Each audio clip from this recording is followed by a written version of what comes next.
A segunda coisa, ele fala sobre a Trindade. Meu Deus, isso é tremendo. Ai, Jesus. Só que a Trindade eu coloco como paradoxo da Trindade. Por quê?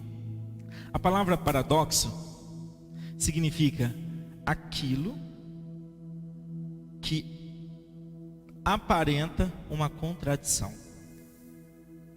Então não é aquilo que tem uma contradição, é aquilo que tem uma aparente contradição. E o que eu quero dizer com isso? Paradoxo é tudo aquilo que foge do senso comum, que quebra as nossas regras, a nossa lógica, o nosso princípio humano. Quando vamos estudar na escola, a gente aprende que 1 mais 1 é 2. E de repente chega Jesus e fala: eu e o Pai somos um. Uau! Que matemática misteriosa é essa? Onde 2 seres podem ocupar o mesmo espaço, o mesmo lugar. Então, a Trindade, a Triunidade, ela apresenta esse paradoxo. É difícil internalizar, é difícil entender, porque é um princípio espiritual, é uma realidade espiritual. Mas, com a ajuda do Espírito Santo e com o que temos aprendido até hoje sobre a Triunidade, é o que eu vou passar para vocês. O primeiro que falou da Trindade foi Moisés. Moisés ensinou a Trindade para a humanidade. Óbvio que não existia essa palavra, isso foi catalogado depois. Mas Moisés, quando ele escreveu: no princípio criou Deus os céus e a terra. A palavra Deus, a tradução original dela é Elohim. El é Deus no singular, Elohim é Deus no plural. Então é como se tivesse escrito: e criou deuses o céu e a terra. Então, primeiro a ensinar para a humanidade sobre a triunidade foi Moisés. E você vê que o capítulo inteiro da criação aborda toda essa questão. Criou deuses, e deuses formaram, e criou deuses, e haja luz, e criou deuses. Então, Moisés está ensinando que Deus é uma comunidade de pessoas, que a decisão divina, antes de ser tomada, houve uma comunhão de pessoas, houve um alinhamento de propósito. Então Deus é esse ser que apresenta uma pluralidade de pessoas. Só que Moisés ensinou que Deus é uma comunidade de pessoas, que Deus tem uma pluralidade pessoal. Só que ele deixou um enigma para a humanidade. Tá, Moisés? Deus é uma comunidade de pessoas, mas quem são essas pessoas? Então, ao mesmo tempo que Moisés apresenta Deus como uma comunidade de pessoas, Moisés deixa para a humanidade um enigma. E esse enigma foi respondido 1500 anos depois. Por isso que a Bíblia se completa. Quando o evangelista João descreve que um grito, uma voz ecoou no deserto, em Betânia, do outro lado do Jordão. E o profeta João diz: eis aí o Cordeiro de Deus que tira o pecado do mundo. Eis o Cordeiro de Deus que tira o pecado do mundo.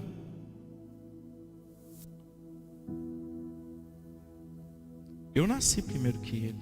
Inclusive eu tenho 6 meses que eu sou mais velho do que ele. Contudo, ele tem a primazia, porque ele é antes de mim. Antes de criar o primeiro átomo do pó da terra, o Cristo se fazia presente na criação. O Cordeiro já tinha sido imolado. É incrível. Então 1500 anos depois apareceu a segunda pessoa da Trindade. E Cristo viveu entre os discípulos, treinou-os, foi um modelo de o ser humano, foi o segundo não, né? Porque senão vai ter terceiro. Ele foi o último Adão, porque o primeiro falhou. Mas o último, ele demonstrou, ele foi a proto-humanidade, o modelo de como devemos ser. E Cristo foi crucificado, morreu e ressuscitou. Morreu e ressuscitou. Quando ele ressuscitou, antes dele ressuscitar, ele falou: olha, eu vou, mas eu vos deixarei outro igual a mim. Então, a gente esperou 1500 anos para que Cristo fosse apresentado como a segunda pessoa da Trindade. E depois veio a terceira pessoa, 33 anos depois, o Espírito Santo. Então aqui a gente fecha o conceito da triunidade, essa pluralidade de pessoas. E agora, quando a gente lê o Gênesis, a gente já não lê com aquele olhar de uma comunidade de pessoas e que a gente não sabe quem é. Quando a gente lê o Gênesis, no princípio criou Deus os céus e a terra. A Trindade estava lá. Enquanto Deus criava, o Verbo se fazia nas palavras e trazia à existência aquilo que não existia. O Espírito de Deus pairava por sobre as águas. O tempo todo a triunidade está agindo em favor da humanidade, em favor da criação, em favor de todos os propósitos. Só que na história apresenta os protagonistas. Na criação, Deus Pai é o protagonista da história. Só que o Filho e o Espírito estavam lá. Na redenção do homem, o protagonista da história é Jesus, o Cristo. Deus e o Espírito estavam lá. Naquela passagem do batismo: este é meu Filho amado, em quem eu me comprazo. E o Espírito desceu em forma corpórea de pomba. E ali novamente a Trindade reunida. E na restauração do homem, o protagonista da história é o Espírito Santo. Mas o Pai, o Filho estão aqui. Aquele que me ama, eu amarei. Eu e meu Pai viremos fazer morada em seu coração. Em seu coração.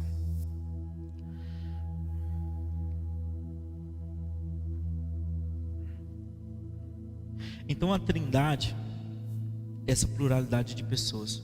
Eu gosto de usar um exemplo, a gente que é mineiro e gosta de tomar café, né? Que temos aqui o pó de café, temos aqui o açúcar e temos aqui a água. São 3 elementos que, quando eles se fundem, eles se tornam apenas um: o café que nós tomamos. Também um outro exemplo é uma uva.